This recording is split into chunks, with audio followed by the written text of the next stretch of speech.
আসসালামু আলাইকুম। চলে এসেছি চায়নার আমাদের শহরের যে মসজিদ রয়েছে মসজিদ। এই হলো আমাদের শহরের মসজিদটা, যদি দেখাই। মসজিদের গেট চায়নাতে সচরাচর এরকম হয়। আর মসজিদের পাশে রয়েছে খাবারের দোকান বলতে হালাল মাংসের দোকান। শুধু মসজিদের পাশেই ভালো মানের হালাল মাংস পাওয়া যায়। অন্যান্য জায়গায় হয়তো বা ফ্রিজ আপ করা মাংস পাওয়া যায়, কিন্তু মসজিদের পাশে আমরা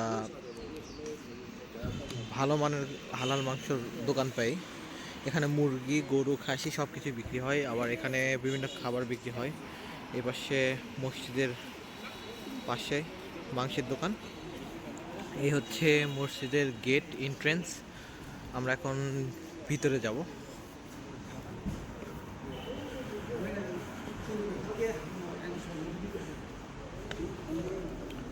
এই মসজিদের ভিতরে চলে আসলাম। এটা একটা বড় একটা গেট, তারপরে এই যে আরেকটা গেট। এই গেটের ভিতরে আসলে মসজিদ।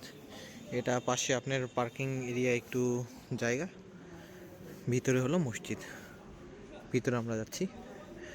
মসজিদের ভিতরে আবার একটা গেট, প্রচুর গেট। এটা হচ্ছে মসজিদের আঙিনা। কয়েকটা ফুলের গাছ, সুন্দর সুন্দর সুন্দর সুন্দর ফুলের গাছ আছে। আসলে চায়নার যে মসজিদগুলো হয় এইরকমই হয়ে থাকে।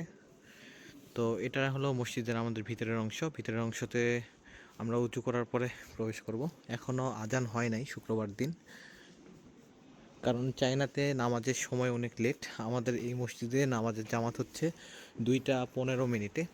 তো এই জন্য এখনও আজান হয় নাই। মসজিদের এই পাশটাতে হলো অজুখানা। যদি অজুখানা দেখাই, সিমিলার বাংলাদেশের মতো বলা চলে।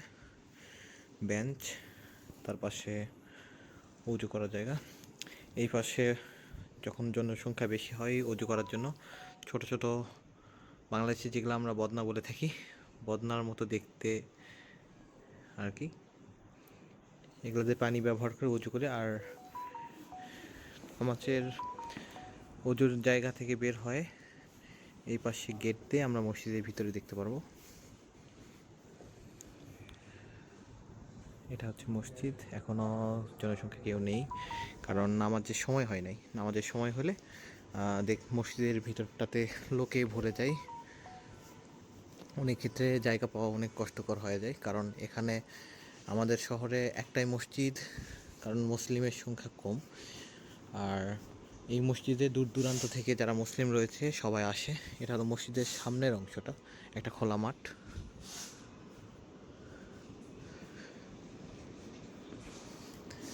আমাদের এই মসজিদে দূর দূরান্ত থেকে আমাদের প্রভিন্সের যত মুসলিম ভাইরা আসে সবাই নামাজ পড়ার জন্য এসে থাকে, কারণ আমাদের প্রভিন্সে মসজিদ একটাই।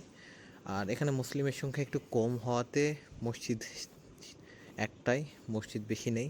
তবে আমাদের মসজিদে ম্যাক্সিমাম সংখ্যায় থাকে আমরা যেসব বাহিরের দেশের স্টুডেন্টরা, কারণ মুসলিম এখানে যারা আছে তাদের পাশাপাশি বাইরের স্টুডেন্ট প্রচুর আছে। বিশেষ করে আলজেরিয়ান আছে, মরক্কান আছে, কাজাকিস্তান আছে, আমরা বাঙালি আছি, পাকিস্তানি ভাইয়েরা আছে। তো নামাজের আজান হওয়ার পরে মসজিদের জনসংখ্যা কীরকম হয় আপনাদেরকে দেখানোর চেষ্টা করবো ইনশাল্লাহ। মসজিদে আজান হচ্ছে। আজানের পরবর্তীতে কিছু অংশ খুতবার থাকবে, দেন তারপর আমরা নামাজের পর বের হয়ে যাই।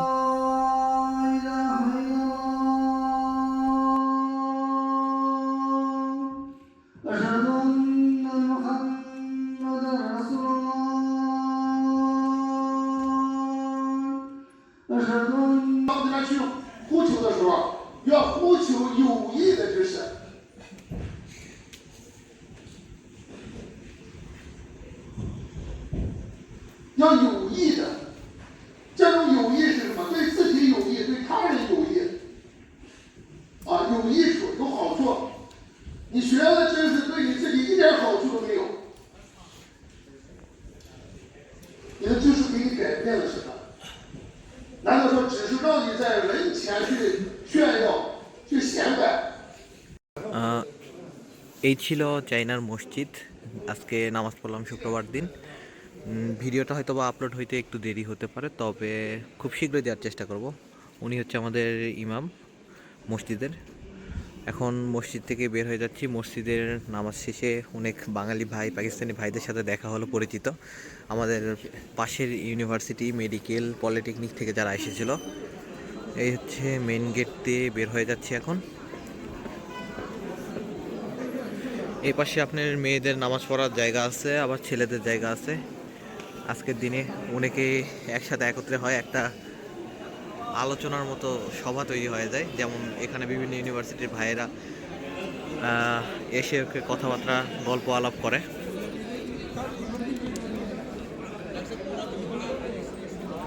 তো ওভারঅল এই ছিল আমাদের চায়নার মসজিদের নামাজের অভিজ্ঞতা এবং চায়নার মসজিদ।